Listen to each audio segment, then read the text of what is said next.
Welcome to That's Good Sports. I am Brandon. We're back in the winner's circle, baby! Perna. I know it's been 6 days, but I'm still a mile high riding that comeback win. The greatest thing about sports is being stripped of all hope, having your dreams crushed, and then sanded down to nothing, and then getting an injection of joy when against all odds your team completes a comeback that will be remembered for slightly less than a week. Probably less for any of those fans who used alcohol to cope with the first 3 quarters of that game. But the Broncos are on to Atlanta, which, if you combine the Falcons' ability to build early leads and the Broncos' fourth quarter heroics against the Chargers, we would have an NFL super team. Which is probably why the Falcons will mount a fourth quarter comeback to win this game, as nothing is predictable anymore. Both the Broncos and the Falcons have losing records. Both the Broncos and the Falcons are underperforming. And both the Broncos and Falcons have had their asses kicked in the Super Bowl when Dan Reeves was their head coach. And that is how you unite a Broncos and Falcons fan. Acknowledging a pain we can both understand. Let's predict this game. Whew. That's good. Broncos.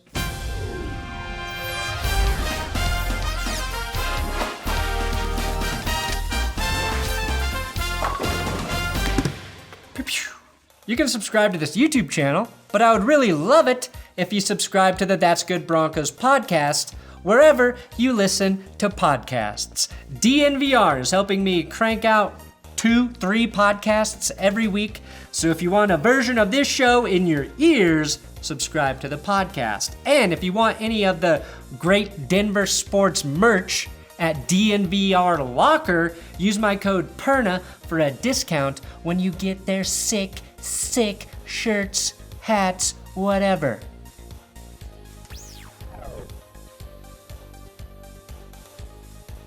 All right, let's start this game analysis by looking at the quarterbacks. Drew Lock is currently PFF's 5th highest graded quarterback in the red zone. Now, I take some stock in that because that's the first positive grade they have ever given to Drew Lock. It might be a bit weighted in Lock's favor because of how few times the Broncos offense actually get into the red zone. Good news for Denver, though. Atlanta has the 27th ranked red zone defense in the league, allowing a touchdown 74% of the time, so maybe Lock can even improve that. I think the key for Drew Lock and Pat Shurmur moving forward is an up-tempo offense. That seems to be where Lock thrives, and it feels like he's a better all-around player when the offense is getting to the line quickly and Lock's not having to think too much. He's making a diagnosis, reacting, and then succeeding. All of those carefully calculated 4-yard throws on 3rd and 14 can probably just be tossed out of the playbook, burned, and incinerated.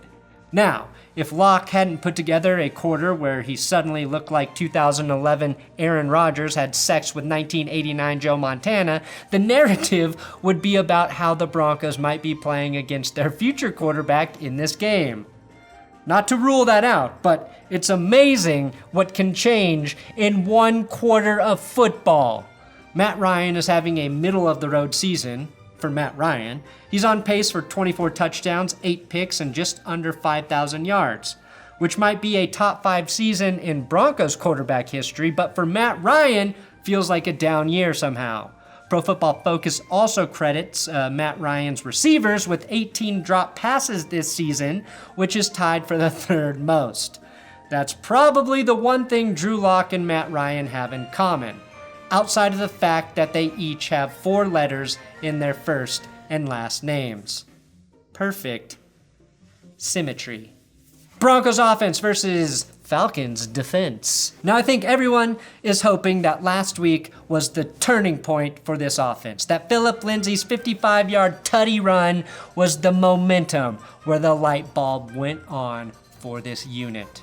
The offense went from barely being able to pick up a first down to putting up 28 points in just over one quarter. Jerry Jeudy started getting the ball. Deshaun Hamilton had his best game as a pro in just under a quarter, and Locke finally threaded the needle to Albert Abagagriga when it mattered.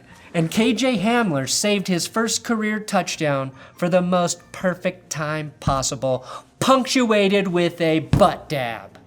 This Atlanta defense is a good unit to try to keep that momentum rolling against. They did a nice job versus the Panthers last Thursday night in a game more entertaining than we expected, tripping Teddy Bridgewater aside, and were able to get a fourth down stop when the game was on the line. One guy to keep an eye on is their first-round rookie corner, AJ Terrell, who's been a bright spot in a secondary that's already given up 20 touchdown passes in one half of a football season. The Falcons' D is also giving up exactly 28 points per game this year. I can't imagine a more hated number than 28 in Atlanta. That's the 11th worst in the league right now, but in October, Atlanta gave up 23 points in 3 straight games and just 17 to the Panthers, so I think they're trending in the right direction. Denver's offense is finally at full-ish strength, not foolish, but compared to the defense, the one guy definitely out is guard Graham Glasgow. Yes, no Cortland Sutton, but he's been gone long enough where we can't lean on that excuse anymore. Jake Butt was moved to IR, which sucks and probably ends his time with the Broncos, but I'm hoping to see more out of Noah Fant this week. Brant Tobler mentioned in the podcast this week that Fant looks like he's playing at about 80%, and I tend to agree with that.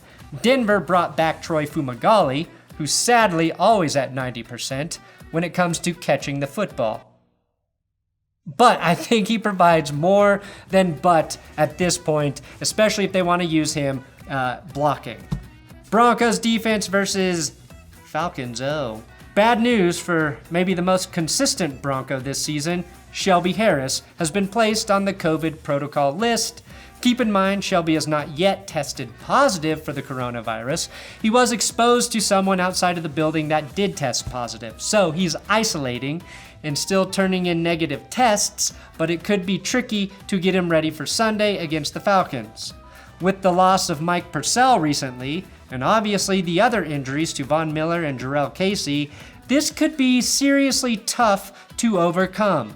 Denver already had issues stopping the Chargers on the ground, and that was with Shelby Harris still in the lineup.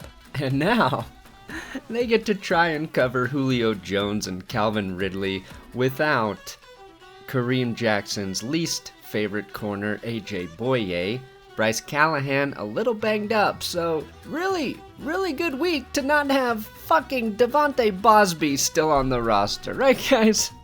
Smart move there, front office. Vic Fangio could have to coach up a defensive line that may have 0 of its day one starters this weekend. Shelby will be back eventually, but that's fucking crazy.